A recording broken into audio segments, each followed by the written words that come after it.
The play on the field, the courts, and the ice is just one part of sports. Behind every game are the people hard at work so we can enjoy the action.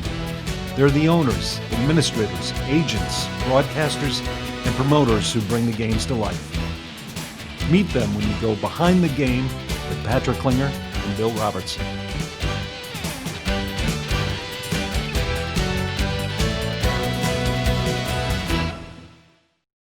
Welcome to Behind the Game, the first Behind the Game episode of 2021. We're glad you're watching today.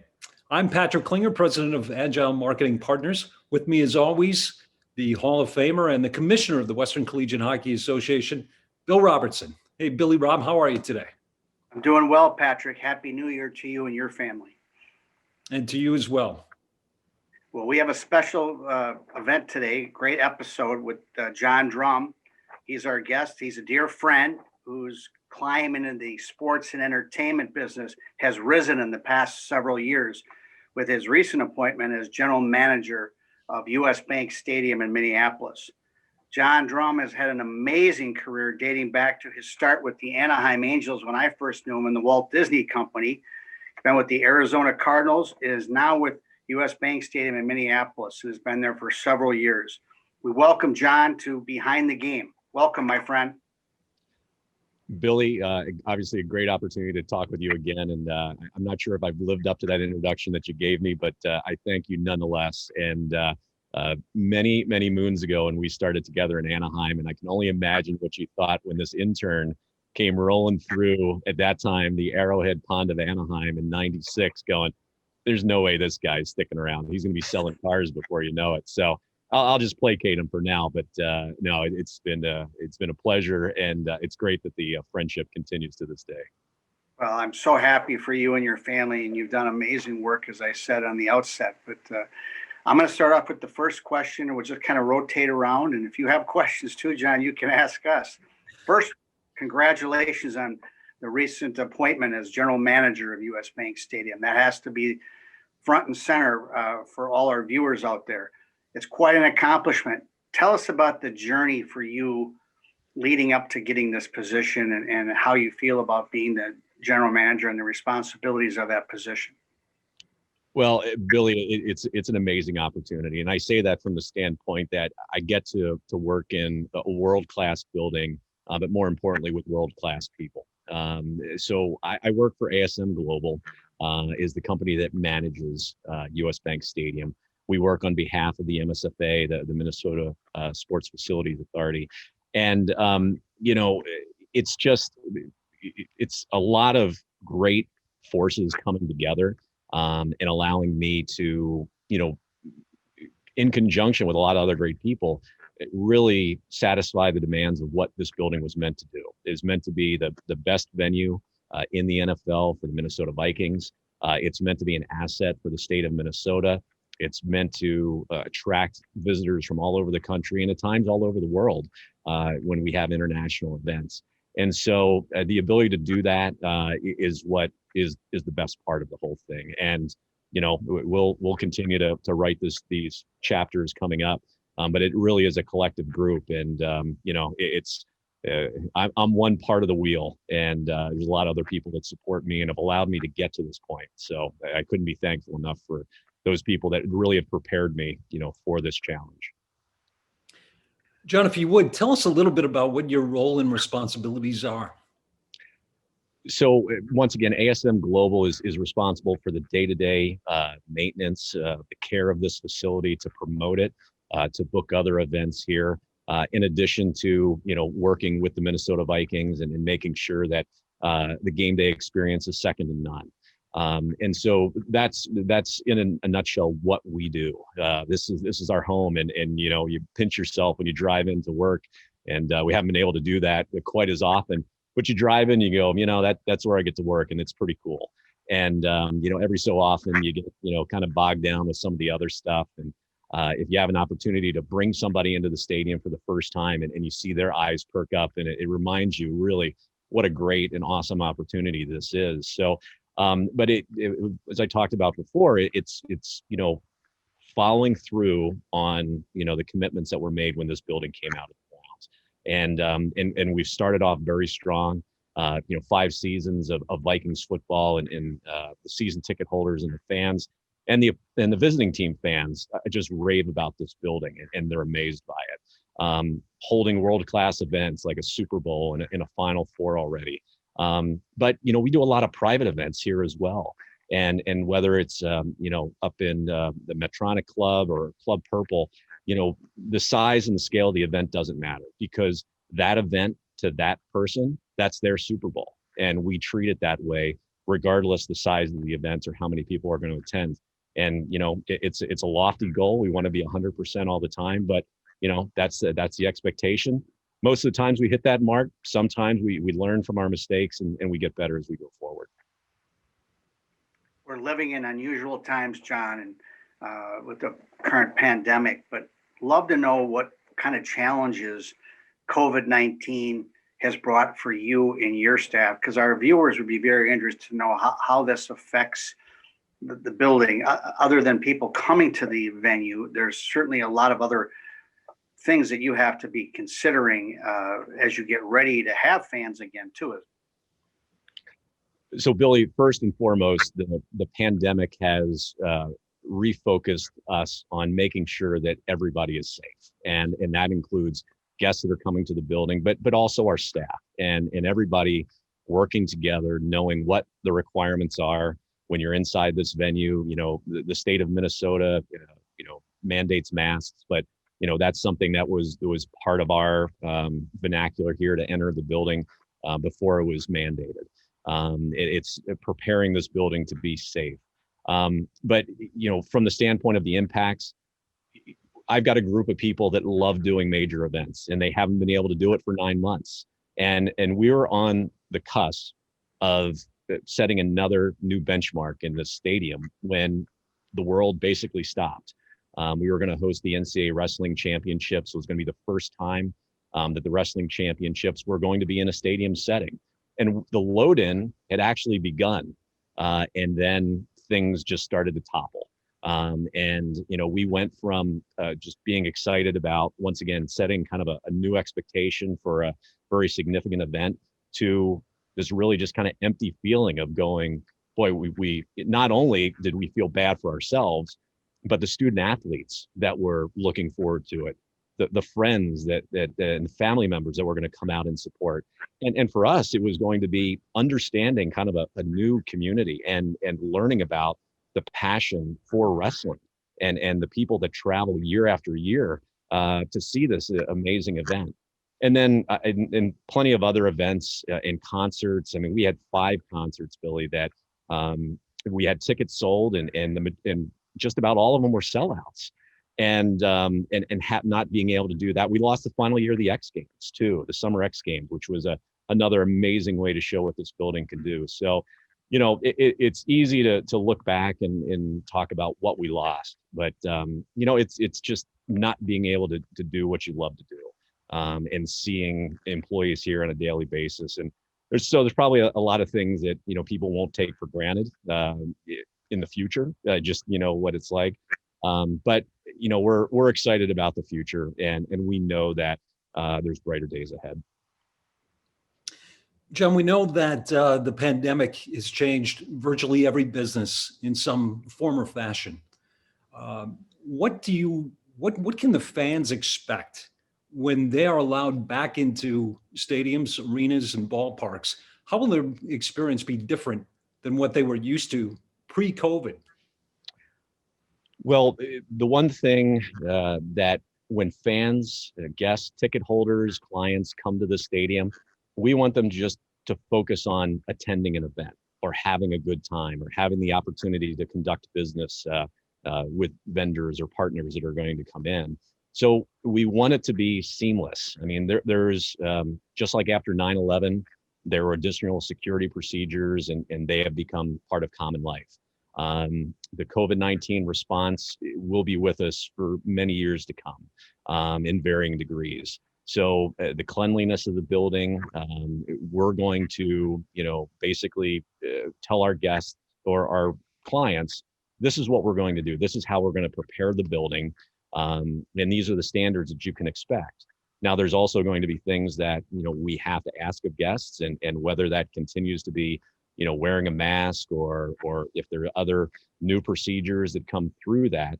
But we'll have to adapt. I mean, there's a lot of, businesses in Minnesota that already have it. And when you look at restaurants that are doing a lot more carryouts, or the way that, you check out when you go through a store right now, and those different things. And we'll have to adapt the same way. But we want to be a model for the rest of the state, to show how we can do things in a safe fashion.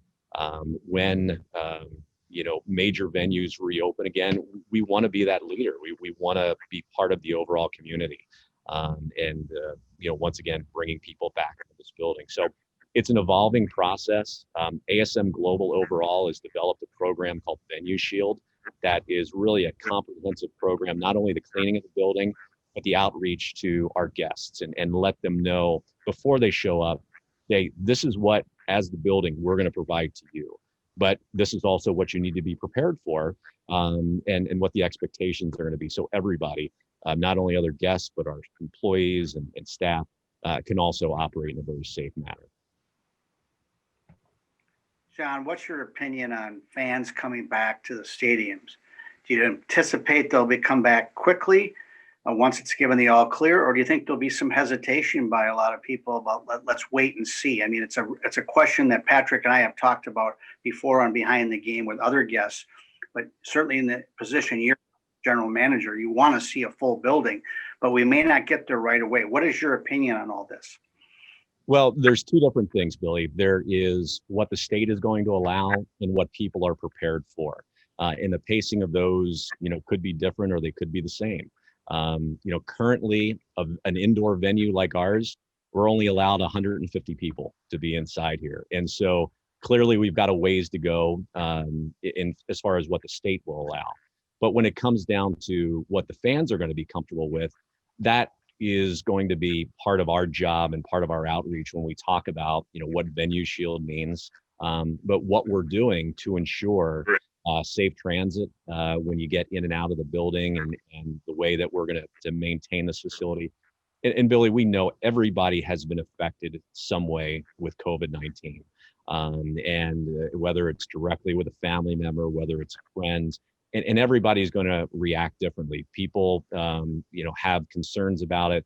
All of the news of the vaccine that's coming out is all obviously very positive, but it's going to be a process to get through that. So, we still have a ways to go. But, the desire for people to want to come back and gather in fashion in a large group will still be there. It's part of our culture. And it's something that, when the time is right, I think people will be looking forward to doing it again without that hesitation. So obviously bullish on getting back to, the way things were prior to March, but it's going to take a while. John, I was part of the Minnesota Twins organization in 2010 when we opened up Target Field. And I know almost as soon as you open a new venue, there are things that you want to change. It's constantly evolving. And what can we expect from US Bank Stadium in the near future? What kind of tweaks or enhancements do you have planned? Well, we're coming up on the 5-year anniversary of the building. And so we're really still, in the early stages of this venue. But already there's certain things that we have to keep current. There was 2 brand new NFL buildings that came online this year. And we need to maintain our status as one of those top venues. And everything is different, but I'll put this building up against anyone. It's what it can do, the things we've done with it already, and really our imagination is really the bounds, I think, that we have right now of what we can do in this building going forward in the future. So, there's some near-term items. I mean, we all know technology nowadays is probably the thing that, you have to address the soonest. But, as far as, looking at layouts of certain areas, and we have, about 4 years of experience before the world stopped of how events have, laid out inside the building. things we want to do differently. We're already on our second AstroTurf field that we have here. And so some of those changes have already started. The plastic flooring that we put down over the AstroTurf when we do concerts, we're on the second version of that, just because we were so busy in those first 4 years, the number of concerts, the number of events that have come through, so those are some of the immediate things. But the building itself, the building itself is very sound. And there's nothing, exceedingly major that we need to do. It really is kind of the fine points when you look at the layout of the club or learning after guests come here and maybe there's needs to be a little additional signage in this area, or how we screen people to modify that to just make it a little bit better. But continuing to invest in this building and keep it current is everybody's interest. It is from the standpoint of the Vikings. It is from the standpoint of the MSFA. And we're part of that process to make sure that it really does remain one of the top venues, not only the country, but the world. John, your career goes back 25 plus years to the days that we referenced back in Anaheim with the Walt Disney Company and the then Anaheim Angels. The business has changed a lot since you got in, when you interned and then when you were full time. Technology is one piece of that, but how do you think, with all your experience, what do you believe are the biggest changes in the industry that you're in is putting on events? Well, I mean, the in-person experience continues to be the excitement that we sell, but we battle technology, Billy. People can obviously stay at home and in your case, maybe it's watching a college hockey game instead of going to an arena. It could be, watching a football game at home as opposed to being here. The live entertainment experience is what we're always going to sell. It's always going to be the passion. But technology has changed it tremendously, and making sure that, when people come to a venue like ours, that there's not when I'm at home watching, I get these extra replays. Well, we got to make sure that evolves in here as well. How you connect, with the fans and provide them, with that extra experience of connecting, and having that kind of, behind the scenes look. But, depending upon the sport, the food and beverage component too. I mean, Billy, going back to the days in Anaheim, the food offerings that you have at sports venues nowadays is tremendous. And some people, still want to come in and grab a hot dog and nachos, but other people want to go to a rusty taco. They want to have a specialized drink or other thing like that. So, that blending of the food and beverage experience, I think, has really come a long way as well. US Bank Stadium was built ostensibly for the Minnesota Vikings. They're the primary tenant of the stadium, John. How's your relationship with the team? And do you work with them on a daily basis, or just really as needed? Well, during the season, it is almost a daily basis. And even outside of the football season, that relationship continues. I mean, this building is their DNA. And from that standpoint, they're very proud of this building. We're very proud of this building.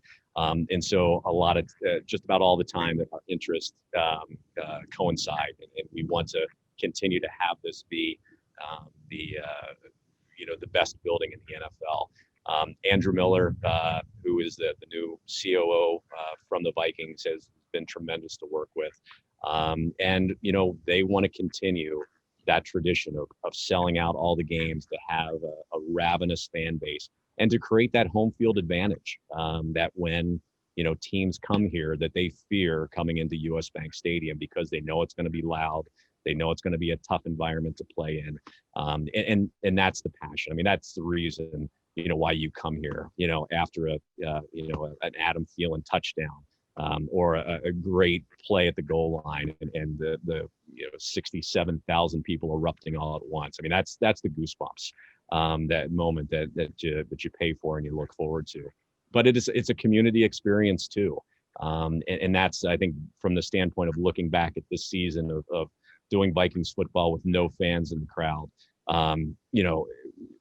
ushers not being able to see people that are in their sections, people not being able to tailgate and get together with people that, they've known since the days of the Metrodome. That's the community part of it. And that's what's been built, and that's what they're looking to continue to build upon the next generation of Vikings fans. John, you had an incredible run in Phoenix at State Farm Stadium. You hosted 2 Super Bowls, a Pro Bowl, a 2009 Final Four, 2 BCS championship games. Is it a different arrangement with the Cardinals than you have with the Vikings in the sense that how you work together, or is it pretty much the same? Is that standard in your industry?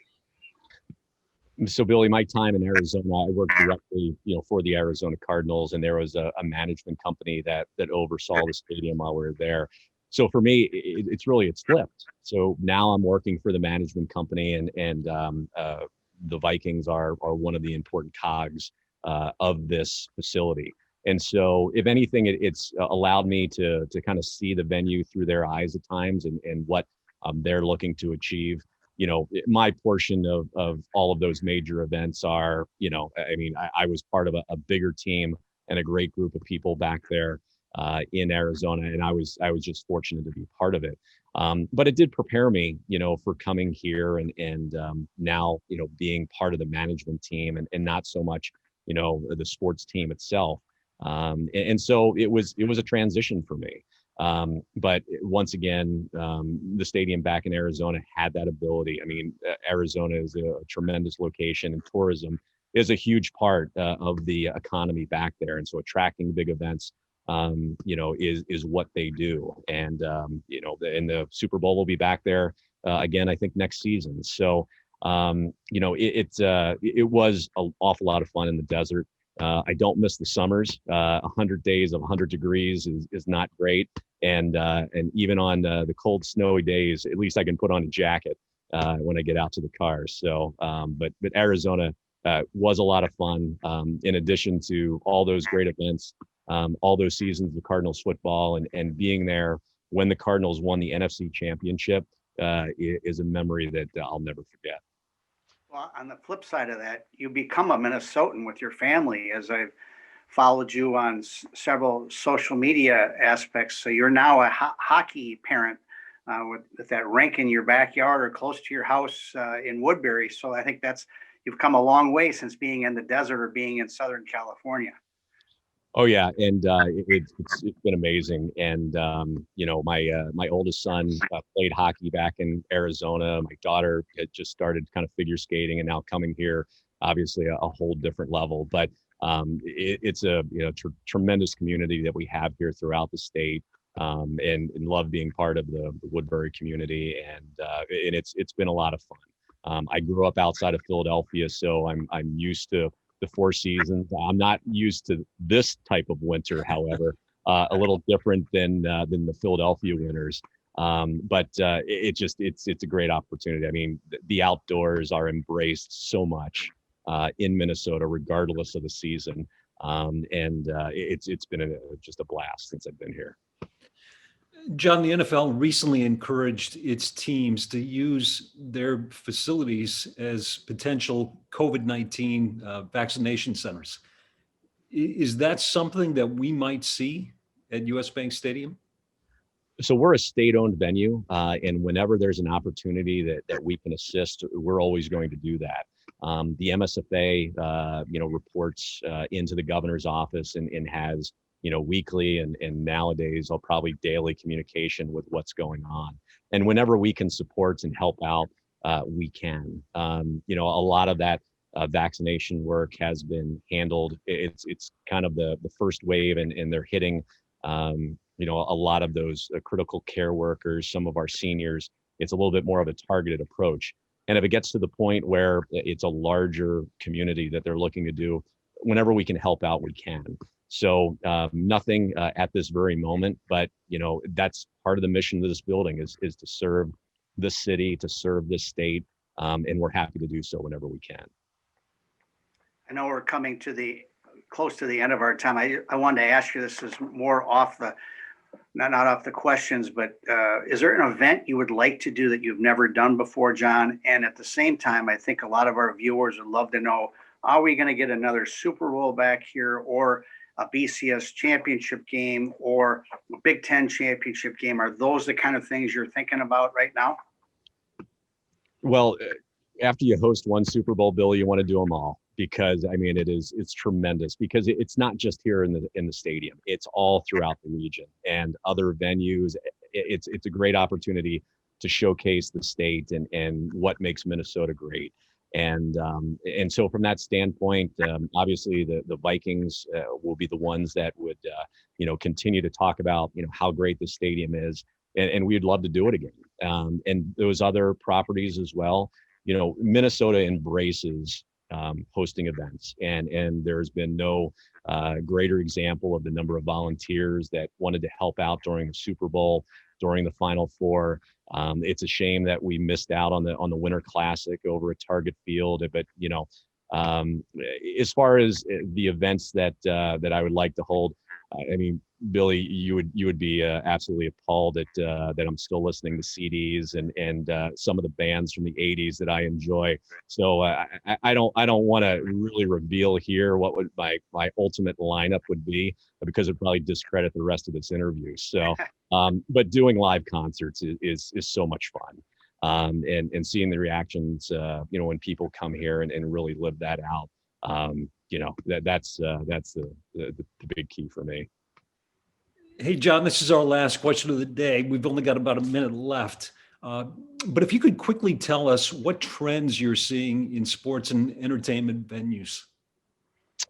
The trends continue to be experience-based. And while the game or the event is going to bring there, what in addition do you do that? And when we talk about, private clubs, or the ways that you can interact directly, with the artist, and the ease of getting in and out of the building, those are the things. I mean, it a lot of it comes back to the experience, and how you connect with fans, and ultimately, make one person feel like they're the VIP out of 67,000 people. So that attention to detail is the main thing that continues to be our passion. Terrific. John Drum, General Manager of US Bank Stadium, thank you so much for joining us today. Billy Robb, always a pleasure. Great to see you as well. And thank you all for watching Behind the Game.